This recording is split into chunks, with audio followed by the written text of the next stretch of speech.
Les parents subissent eux aussi de plus en plus souvent les conséquences de ces conflits familiaux. Notre deuxième enquête de ce soir concerne un phénomène largement méconnu. Aujourd'hui, en Belgique, des milliers de grands-parents se battent pour obtenir un droit de visite de leurs petits-enfants. Divorces, différends financiers, simples disputes, les origines de ces conflits sont très variées. Mais le résultat, lui, est toujours le même. Tous les grands-parents que nous avons rencontrés souffrent de ne plus voir leurs petits-enfants. Quels sont les droits des papis et des mamies? Comment les enfants coupés de leurs grands-parents vivent-ils cette absence? Et puis, quelle est la place des seniors dans nos familles en 2013? Voici tout de suite l'enquête de Pascal Premont. Elle s'intitule « Famille, peut-on bannir les grands-parents ?» J'ai plus vu mon petit-fils pendant plusieurs mois, voire à un moment donné, on est resté presque un an sans le voir. Un jour, j'avais appelé à l'école pour lui souhaiter bon anniversaire et 2 jours après, j'avais une lettre d'avocat. Comme ça nous est arrivé, mais c'est la maison qui nous est tombée sur la tête. Ça fait toujours très mal. Ça fait très mal. C'est une partie de moi quand même. Cet enfant, c'est une partie de moi. Je crois qu'il n'y a pas de famille où il n'y en a pas de toute façon. Des conflits, il y en a toujours. Mais quand les enfants sont pris en otage dedans, c'est autre chose, quoi.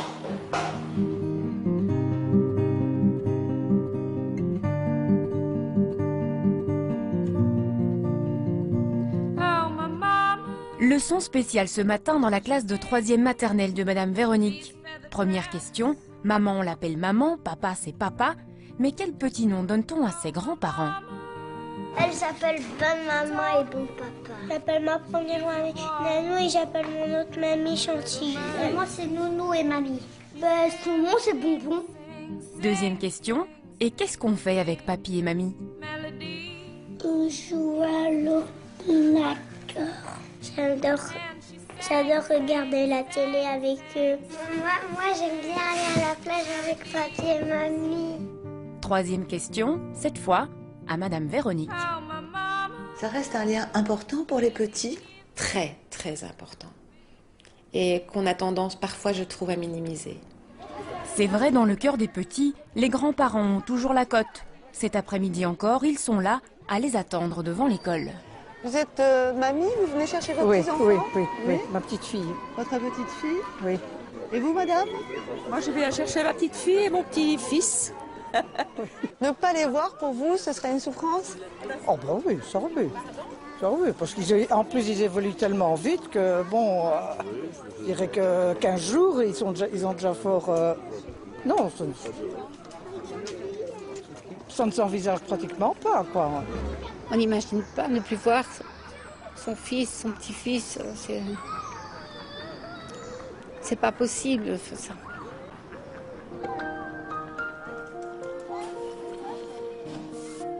Le cas de Madame William n'a rien d'une exception.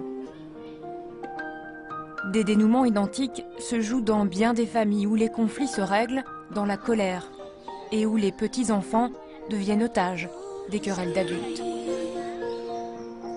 Vous venez parfois dans ce parc? Oui, je viens avec 2 de mes petits-enfants. J'en ai 3, donc je viens avec 2. Ceux que je vois encore, en fait. Il y en a donc un que vous ne voyez plus? Oui, depuis 6 ans. Donc là, je comprends pas. Je comprends pas. Il y a certainement quelque chose que je n'ai pas capté, mais je ne sais pas quoi. Parce qu'en fait, dans ce conflit, vous n'avez strictement rien à voir, hein, vous? Non, rien du tout. C'est plutôt une dispute entre frères et sœurs, je veux dire, entre beaux-frères, belles-sœurs, mais pas moi. Mais c'est moi qui ai été mise à contribution, en fait.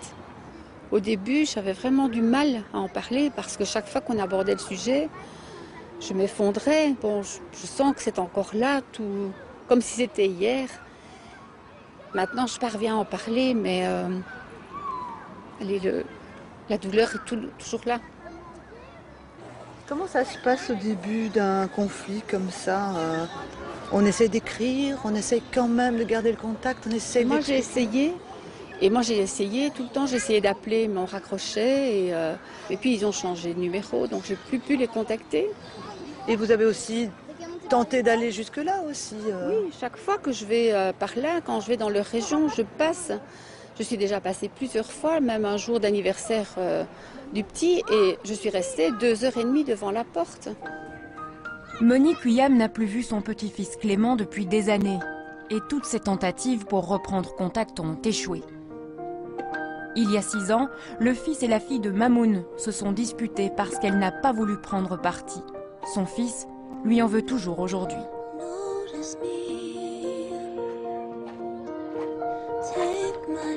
L'origine de cette rupture peut paraître sans réelle gravité, de même que les conflits que suscitent divorce, rancœur entre belle-mère et belle-fille, grands-parents indifférents ou trop intrusifs, trop protecteurs.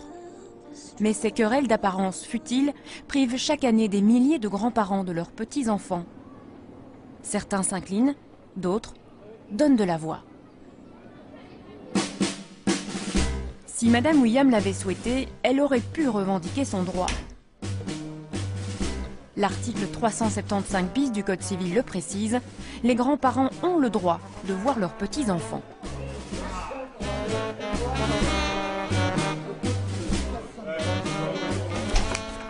C'est que les ruptures seraient de plus en plus nombreuses aujourd'hui.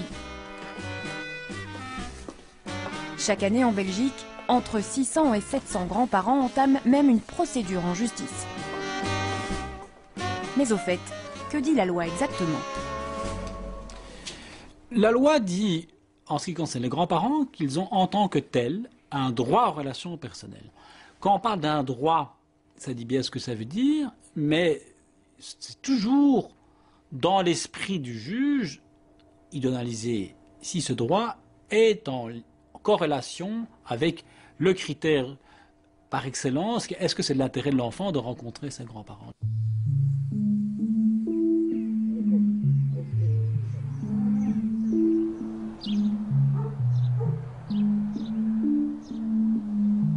Ces grands-parents-là ont introduit une requête et passé le cap de la première audience.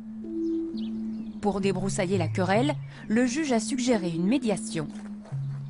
Avant de comparaître une nouvelle fois devant un tribunal, parents et grands-parents vont tenter de se parler. Ici, un conflit d'orgueil déchire le père et le fils, tous deux très autoritaires. La belle-fille, jeune femme fragile, se sent mal acceptée par ses beaux-parents. Des blessures d'amour-propre aux conséquences explosives. Dans cette famille, on ne se parle plus depuis longtemps et la médiation à venir apporte un vent d'espoir. J'espère que tout va s'arranger, qu'on va laisser toutes ces rancunes de côté et qu'on ait la joie de vivre en famille et de se rencontrer régulièrement, comme si voir nos petites filles, ça c'est important, mon fils, ma belle-fille. C'est bête, mais la nuit, quelquefois on se réveille, on rêve, on pense de ça. On pense, quelquefois, c'est le cas de le dire, on rêve. On pense à notre fils qui arrive ici avec ses petites filles. Moi je rêve de ça. Ouais. Mais seulement, on n'arrive pas à mettre un visage sur la petite fille, quoi. Hein? Alors, notre fils nous manque aussi, notre fils nous manque aussi, ça c'est sûr. Comment est-ce qu'elle vous appelle, votre petite fille? On ne nous appelle pas, parce que... Mais non, on ne l'a jamais vu. Donc elle avait que 3 mois quand on l'a vu la dernière fois. Donc on se dit, tout un temps on s'est dit, bon, on va laisser se passer, ça va se calmer, ça va. Le temps arrange bien les choses, comme on dit toujours. Puis il est arrivé ici avec une lettre de 12 pages, avec un tas de reproches. Ça fait que, apparemment, il n'y avait pas d'issue. On aurait dit une lettre de rupture totale. Vous aspirez réellement à une réconciliation? Oui, sinon on ne ferait pas tout ça. Notre désir, c'était d'avoir cette fameuse médiation, parce qu'on trouvait que c'était la solution pour nous. La rencontre aura lieu le lendemain, dans ce bureau d'avocat, un large building à 2 pas du palais de justice en plein cœur de Charleroi. Les grands-parents arrivent bien à temps, suivis de leurs enfants. La médiation va durer 1h30. Elle est strictement confidentielle. Nous attendons donc au pied de l'immeuble.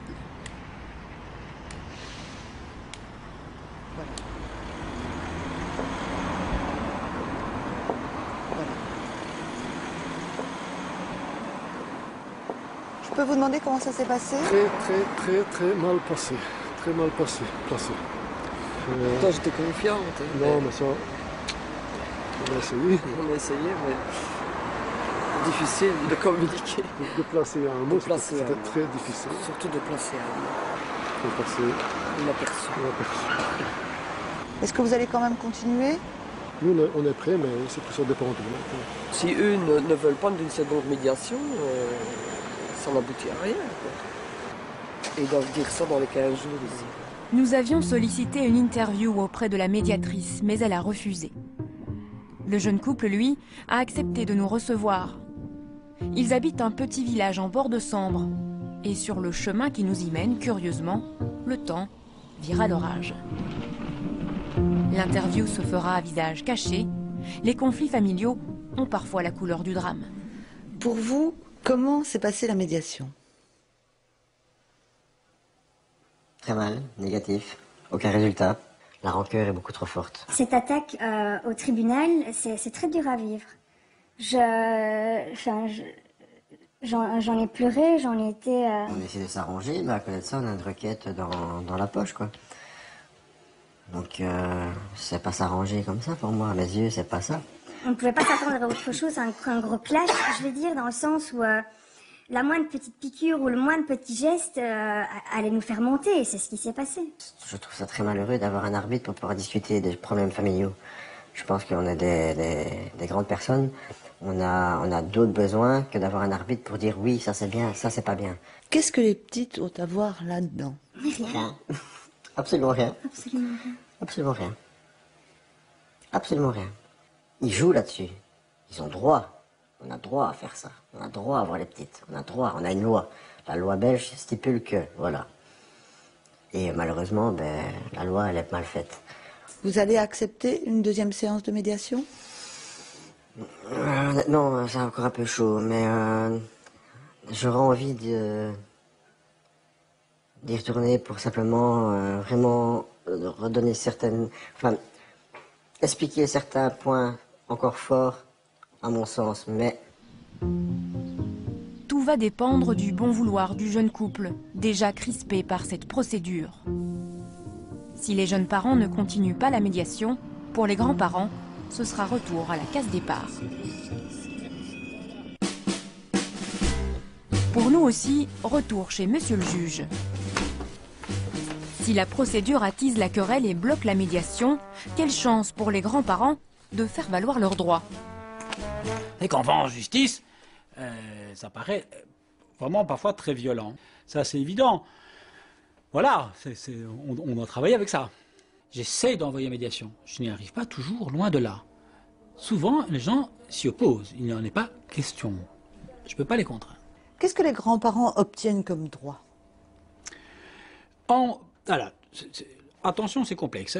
J'ai envie de dire, le grand-parent classique a généralement 1 jour ou 2 jours par mois. C'est quand même pas beaucoup pour établir un lien, monsieur le juge. Non, pas pour établir un lien. Pour rétablir un lien qui est souvent préexistant.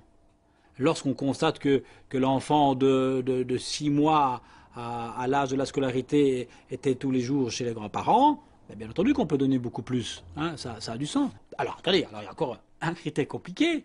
C'est quand les parents sont séparés, ce qui arrive, et j'ai envie de dire très souvent tout de même. Et donc, quand on prévoit 1 jour par mois ou 2 jours par mois, attendez, c'est pendant l'hébergement du papa, pendant l'hébergement de la maman. Hein, parce que ça arrive souvent qu'un papa, il a un week-end sur 2. Alors si en plus on lui enlève, entre guillemets, de son week-end sur 2, 1 ou 2 jours par mois pour le confier aux grands-parents, ça devient un peu plus compliqué. C'est compliqué, en effet. Imaginez si l'arrière-grand-mère, toujours vivante, avait revendiqué son droit, on n'aurait pas su quel week-end lui donner. Départ pour le sud. Là où les papis et les mamies prennent leur retraite bien méritée sous le soleil et sans leurs petits-enfants. En France, en 10 ans, le nombre de conflits portés devant la justice a doublé. Pour ménager la susceptibilité des parents, on a reformulé la loi dont les termes pouvaient irriter. On ne dit pas les grands-parents ont le droit, mais l'enfant a le droit de voir ses grands-parents. On a changé la formule, mais pas la procédure. C'est à Toulon que nous rencontrons Madame Mialot. Madame Mialot n'aime ni les juges, ni la loi. C'est que son histoire à elle est un véritable drame et la procédure a littéralement tourné au fiasco. Quand Madame Mialot entre en conflit avec sa fille pour des raisons d'argent, elle et son mari s'occupent régulièrement de leur petit-fils. Ce que je ne savais pas, c'est qu'on commençait une procédure en 2004, qu'elle allait se terminer 8 ans plus tard. Ça, je ne pouvais pas l'imaginer. J'ai eu un droit de visite libre, comme vous l'avez vu sur le jugement. Ce droit de visite libre, en accord avec mon petit-fils, eh bien, je n'ai jamais pu l'appliquer parce que quand j'allais à la villa, à Salon de Provence, eh bien, tout était fermé. C'est le chien qui me reconnaissait parce que quand j'avais mon petit-fils chez moi, il y avait son chien aussi. Donc le chien me faisait des fêtes. À chaque fois, je déposais une plainte pour non-présentation d'enfants avec mon jugement. Et puis au bout de 15 plaintes, ne voyant que rien n'avançait, je suis partie en appel. D'appel en appel, la procédure traîne. Et quand le juge demande à l'enfant devenu adolescent s'il veut voir sa grand-mère, il dira non. Cerise sur le gâteau, Madame Mialot sera condamnée pour procédure abusive et devra verser à sa fille 1 500 € de dommages et intérêts. Quand un conflit arrive comme ça, on imagine qu'il va y avoir une solution parce que ce qu'on recherche, c'est l'intérêt de l'enfant. Donc l'intérêt de l'enfant, c'est de ne pas être amputé d'une partie de sa famille. Moi, à la limite, qu'elle m'aime ou qu'elle ne m'aime pas, elle fait comme elle veut. Mais ok, elle est majeure, elle ne m'aime pas, eh bien on ne se voit pas, c'est pas un problème. Mais elle ne doit pas prendre son fils en otage. Parce que l'enfant, lui, nous aimait. L'enfant voulait nous voir. Mais elle avait décidé que non. Et pour nous punir, elle nous a punis là où ça faisait mal. Nous priver de notre petit-fils. Voilà, c'est ça. Mais Madame Mialot n'est pas femme à se laisser abattre. Elle crée avec ses amis et son mari aujourd'hui décédé une association. C'est que les grands-parents en déroute sont de plus en plus nombreux. Je ne comprends pas ce qui leur arrive, les grands-parents. Très vite, les choses vont prendre de l'ampleur. 3400 adhérents, 4000 dossiers et 6 autres délégations partout en France. Ici, on aide, on écoute, on conseille. L'association s'appelle SOS Grands-parents en danger parce que vraiment nous sommes une espèce en danger, même en voie de disparition presque. Mais derrière la bonne humeur, les grands-mères qui sont ici ont toutes vécu des moments difficiles. Dire à nos enfants d'être plus intelligents, d'être plus tolérants, on n'est pas parfait. Bien sûr qu'on a peut-être fait des erreurs, mais par pitié, un peu de tolérance, un peu de tolérance. On ne peut pas nous balayer pour une petite phrase malheureuse qui a été dite. Dans un couple, une femme, un de nos enfants, la mère a tous les droits. Elle a le droit de dire à sa fille: tu ne fais pas, tu devrais donner ça à ton enfant, tu le couvres trop ou tu le couvres pas assez. Mais dès que c'est la belle-mère qui donne le conseil à la belle-fille, à ce moment-là, c'est pris d'une toute autre façon. Toute autre façon. Et c'est à ce moment-là que je dis, s'il vous plaît, les enfants, faites un peu plus preuve d'intelligence. L'association est surtout militante, consciente que le lien intergénérationnel se fragilise. Elle tente de déculpabiliser les grands-parents. Le conflit, mais le conflit, il peut démarrer, mais c'est incroyable, il peut démarrer que la belle-mère qui n'a pas voulu payer la chirurgie esthétique, on a eu le cas, qui n'a pas voulu aider pour acheter une voiture, mais tout est prétexte. Quand on fait le point de la situation, à un moment donné, quand on essaie de leur demander « mais qu'est-ce que vous reprochent exactement vos enfants ?», on n'a pas de réponse. C'est souvent des motifs futiles, des bêtises, il n'y a rien de grave. On n'a aucun grand-parent dans notre association qui soit incestueux, qui soit alcoolique, violent. On n'a que des grands-parents qui ont des motifs de rupture familiale incompréhensibles. Mais qui sont les grands-parents d'aujourd'hui? Quelles relations ont-ils avec leurs enfants? Ces papis et mamies boomers, jeunes, branchés, sportifs, en bonne santé et se mêlant de tout, sont-ils eux aussi source de conflits?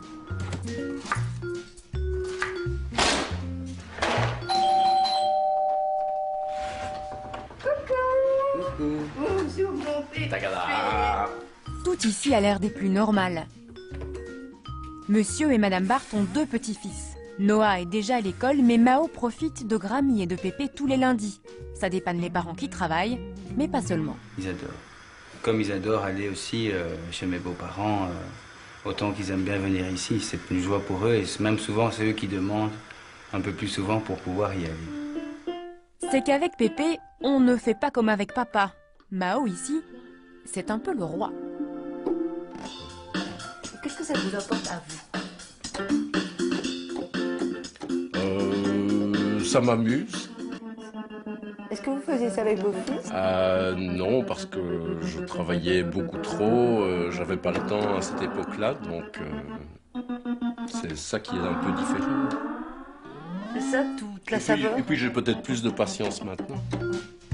Selon une étude récente, 81% des grands-parents aiment les contacts avec leurs petits-enfants. Ça les maintient en forme et c'est source de longévité. Mais que ressent-on quand on est grand-parent pour la première fois? De l'émotion. Oui, enfin, c'est la première fois qu'on devient grand-parent, c'est qu'on change de statut. Oui. On passe à la chaise suivante dans la chaîne des générations. Donc, oui, c'est un moment, je ne veux pas dire émouvant, mais qui a presque un caractère sacré. Est-ce qu'on aime ses petits-enfants comme on aime ses enfants? Est-ce que c'est le même amour? Oui, c'est le même amour. Simplement, quand on est plus âgé, on a plus de temps à leur consacrer, donc on a peut-être plus d'amour à donner, mais certainement plus de temps pour le manifester. Est-ce que pour être un bon grand-parent, il faut être un bon parent? Ou il faut avoir été un bon parent? Je ne suis pas certain. Je pense que les circonstances sont tellement différentes et le temps qu'on a, on peut avoir été un mauvais parent parce qu'on n'avait simplement pas le temps. Et puis on a évolué entre le moment où on avait 25 ans et le moment où on a 60 ans. Donc on peut très bien avoir été un père abominable et un délicieux grand-papy, et l'inverse est vrai aussi. Le lien sacré, le même amour, et tous ces conflits alors? Certains grands-parents seraient-ils moins doués que d'autres? Alors pour cela, direction Paris et retour à l'école. L'école des grands-parents européens. Nous sommes ici au cœur du temple dédié au culte de la grand-parentalité. Dans l'assemblée générale de ce matin, autour de la table que des mamies, toutes plus chics les unes que les autres, et deux papis seulement. Fondée dans les années 90 pour et par des grands-parents, ceux-là même qui avaient 20 ans en mai 68, l'école mène une vraie réflexion sur ce lien essentiel. Écoutez, ça suffit quand même, il faut que vous ayez contact avec les grands-parents, c'est important. Tout ici est organisé pour garder la relation sans entrer en conflit avec les parents. Permanence téléphonique pour les grands-parents en détresse. Oui. Et après, mon fils, il m'a coupé les ponts. Parlez-moi un petit peu de votre petit-fils. Conversation confidentielle et anonyme. Atelier intergénérationnel. Médiation hors procédure, consultation psychologique et atelier thérapeutique, parce que c'est aux grands-parents de suivre le mouvement. Il faut se remettre en question pour être les mères, les belles-mères, les grands-mères que leurs enfants chéris voudraient qu'elles soient. Petit jeu de rôle, morceau choisi, imitation d'une conversation mère-fille. Voilà, j'avais entendu que Stéphanie allait à son cours de danse et tu étais ennuyée de savoir si elle avait quelqu'un pour l'accompagner ou pas. Je suis ennuyée, mais je ne supporte pas qu'on m'aide quand je ne demande pas. Mais quand j'en ai besoin, je préfère l'exprimer toute seule et demander de l'aide. Je ne vais pas empiéter sur ton territoire, ne crains pas. D'accord, parce que mes enfants sont mes enfants. Il y a une vraie peur du conflit. Les grands-parents n'assument pas le conflit. Les parents ont peur de perdre l'amour de leurs enfants s'ils n'obtempèrent pas. Les grands-parents ont peur de perdre aussi l'amour, parce que vous parliez de peur. Il y a une peur qui circule, l'amour peur de perdre quelque chose. de leurs enfants. Les grands-parents n'osent plus dire quelque chose et ils n'osent plus prendre la parole. Ils n'osent même plus dire quand un conjoint déplaît à leur fille. Ils n'osent pas le dire, alors qu'ils savent parfaitement que ça ne va pas marcher. Prennent leurs enfants en otage, la belle-fille, et elles disent à la belle-mère, si tu fais pas ce que je veux, en gros, tu verras plus les enfants. Enfin voilà, la jeune femme se sent complètement sur la toute-puissance. C'est qu'aujourd'hui, les grands-parents sont considérés bien souvent comme des prestataires de services. Et si le service ne convient pas, fini. Fini le statut et le prestige d'autrefois. Le bel arbre dans lequel on s'enracine. Il est clair que l'image des grands-parents dans la société se brouille. Si vous prenez les photos de famille d'il y a quelques années, disons 20-30 ans, vous verrez qu'au centre de la photo, eh bien, ce sont les personnes âgées, les grands-parents ou les arrière-grands-parents qui sont là. Et si vous prenez une photo de famille aujourd'hui, c'est le bébé qui est en première place. Lorsqu'il y a des divorces ou lorsqu'il y a des séparations d'une manière ou d'une autre, dans la pratique, cela pose des difficultés. Des difficultés de relation, puisque tout simplement, un petit enfant peut se retrouver à avoir 8 grands-parents. Ici, il n'y en a que 4. Mais ne nous fions pas aux apparences et demandons à Noah. 5. Il y a Papy, Pouka, Pépé, Grammy et Papido, le premier mari de Pouka. Cet après-midi, il n'est pas là, il est malade. C'est bien d'avoir des grands-parents? C'est mieux que des parents?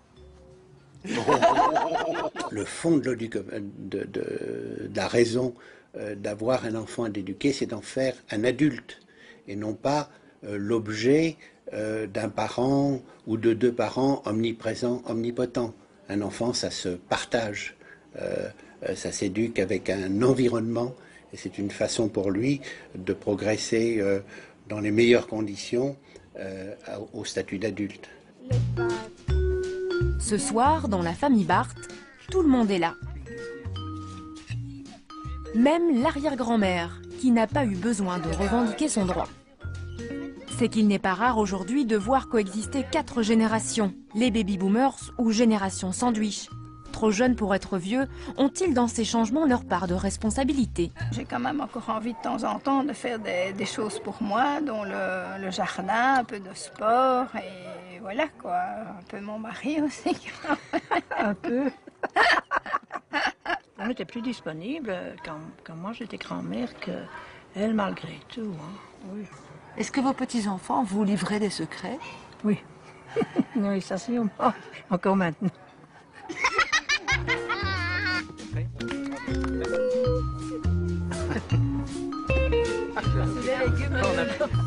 De l'aïeul respecté et craint, on est passé à la mamie sympa et confidente.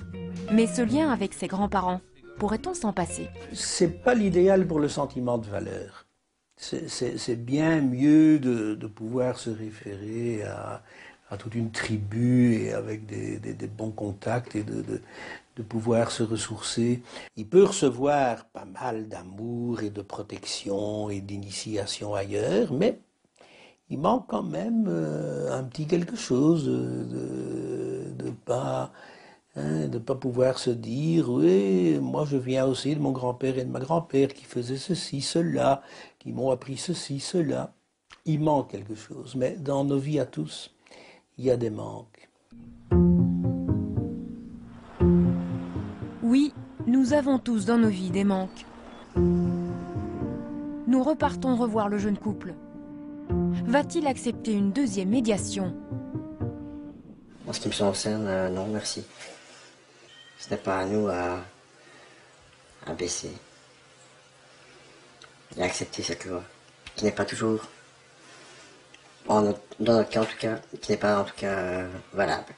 Mais vous ne fermez pas définitivement la porte. Mais non, c'est ce qu'on leur a dit dans notre lettre avant qu'ils nous attaquent au tribunal, hein, que la porte n'était pas définitivement fermée, que pour le moment on préférait rompre les relations, et voilà, donc je pense que c'était clairement dit dans notre lettre. Hein. Oui, tout à fait. Ils peuvent garder un certain espoir, alors. Bien sûr. L'espoir fait toujours vivre, on dit. Finalement, ceux qui perdent le plus dans l'histoire, c'est eux, donc voilà.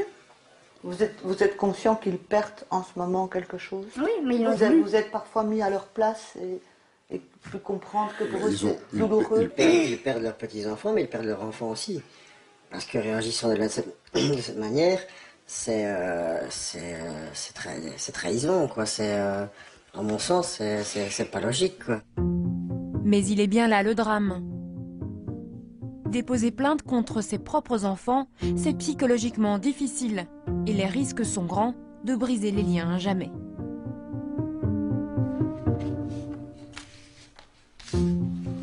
Pour les grands-parents, le découragement est total. En fait, si on a décidé de faire cette procédure, c'est pas pour essayer de gagner. On ne veut pas gagner la procédure. Tout ce qu'on veut, c'est connaître notre petite fille. Et pas dire, on fait la procédure pour avoir le droit d'avoir la petite fille. Non, c'est pas ça. On veut connaître notre petite fille, c'est tout. À la limite, ils viennent me dire, on stoppe tout, on vient vous montrer la petite fille. Ben moi, j'arrête tout. Je ne demande pas d'aller au tribunal, ça m'embête. Ça nous embête. Ouais, on a failli arrêter plusieurs fois et finalement, mais... C'est notre dernière chance, notre dernier espoir. Vous estimez que vous faites partie de leur histoire et que c'est important qu'elles vous connaissent? Oui. Ah oui. Elles ont le droit de nous connaître. On est là. Mais je sais qu'un jour, il reviendra quand même. Même si c'est pas tout de suite, mais il reviendra. Vous ne perdez jamais. Jamais espoir. Jamais. C'est un peu comme toutes les mamans. Les mamans sont comme ça. Elles ne perdent jamais espoir. Non.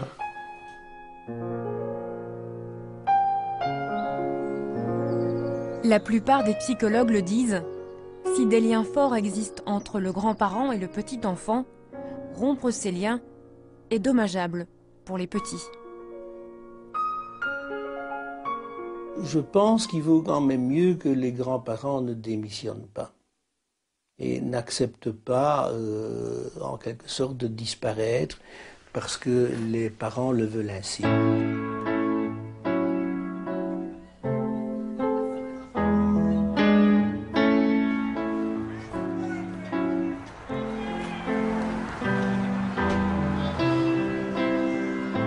Monsieur et Madame Sculpteur font partie de ces grands-parents qui ont obtenu un droit de voir leurs petits-enfants. Mais pour rencontrer leur petit-fils, ils se rendent une fois par mois dans cet espace rencontre en Hainaut. En 2009, un premier droit de visite fut octroyé, mais non respecté. Combatif, le grand-père est reparti en justice pour obtenir gain de cause. Chaque deuxième samedi du mois, le petit retrouve mamie et papy. Papy, Oui, mon chéri. pourquoi le samedi il avait refusé le deuxième samedi? En fait, c'est pas le centre qui a refusé. C'est quoi? Papy va t'expliquer. Tu te souviens quand t'es venu chez papy vendredi? Parce qu'aujourd'hui on est le troisième samedi, hein? Oui, je sais, mon chéri. Mais écoute, papy t'explique. Comme à chaque fois, toute la famille est là et la journée lui est entièrement consacrée. Il a son plaisir, là. Ouais. Il a son jeu, hein. Ah, c'est lui qui décide tout, hein. C'est lui le patron, hein. C'est lui qui décide de ce qu'on fait quand on l'a, donc, la journée, quoi. Mais il est déjà en train de rouspéter parce que c'est court temps, hein. C'est après, il faut quand même qu'il ait mangé et tout. Et à 5h30, il faut être rentré au centre de rencontre, là, à Charleroi. Au menu, pâte au scampi et karaoké. Mais pour ces quelques heures de bonheur, les grands-parents ont dû faire preuve d'amour et de patience. Ils ont dû réapprivoiser l'enfant qui ne les avait plus vus depuis un an et les avait oubliés. Le premier contact, il n'a pas été facile du tout, où j'ai même failli écourter, moi personnellement écourter la rencontre. J'ai dit à mon épouse, sans que l'enfant puisse l'entendre, je dis appelle le responsable, dis-lui qu'il appelle la maman par téléphone, on va le dire qu'elle vient de rechercher l'enfant, parce que moi le voir pleurer comme ça me faisait de la peine, quoi. Moi c'est son bien-être à lui, c'est pas notre bien-être à nous. Si on commence à dire je prends mon petit-fils pour embêter les parents, non, c'est faux. Si mon petit-fils il vient une fois par mois pour le moment chez nous, c'est pour son bien-être à lui. Pour nous faire plaisir aussi, parce qu'on a envie de le voir, on a envie de le rendre heureux aussi. Mais pas pour embêter la maman ni le papa, loin de là. Il va avoir 1 an qu'on est tenu par un centre, là. On arrive là, je vous dis, comme si on retournait à l'école. Il faut tout réapprendre, quoi. À la limite, qu'on n'a rien à se reprocher. à la limite, on est là pour montrer qu'on est capable, qu'on est apte. Et il faut réapprendre, à la limite, de dire oui, on est capable de gérer un enfant, oui, on n'a jamais fait de mal, oui, on n'a jamais frappé sur un enfant. J'en ai élevé 4. Et c'est la seule avec qui on a eu des soucis. Pourquoi? On n'en sait rien. Toujours. Il y en a toujours un comme ça. C'est pas pour ça qu'il est moins qu'un autre non plus, je vais dire. Ma fille ça n'a reste jamais... notre enfant quand même. Donc. Mais pourquoi est-ce qu'il y a des conflits comme ça? Je crois qu'il n'y a pas de famille où il n'y en a pas de toute façon. Des conflits, il y en a toujours. Mais quand les enfants sont pris en otage dedans, c'est autre chose, quoi. C'est comme ça que vous l'avez vécu, comme une prise d'otage. C'est leur dernière visite dans l'espace rencontre qui remet au juge un avis. Dans quelques jours, le juge en charge de l'affaire devra se prononcer et leur accorder ou pas un droit de visite libre. Ah, mais j'espère qu'on ne reviendra plus ici. Comme une famille normale, quoi. Tout à fait, oui. Espérons-le. Espérons-le. Retenons ceci. Si le législateur a accordé ce droit aux grands-parents, c'est pas pour rien.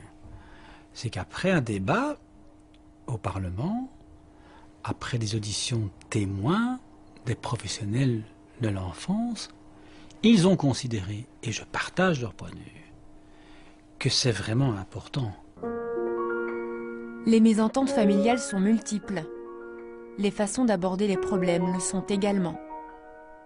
Recourir à la justice ou ne rien faire, attendre que le temps répare les choses parfois, ou que les enfants retrouvent la raison.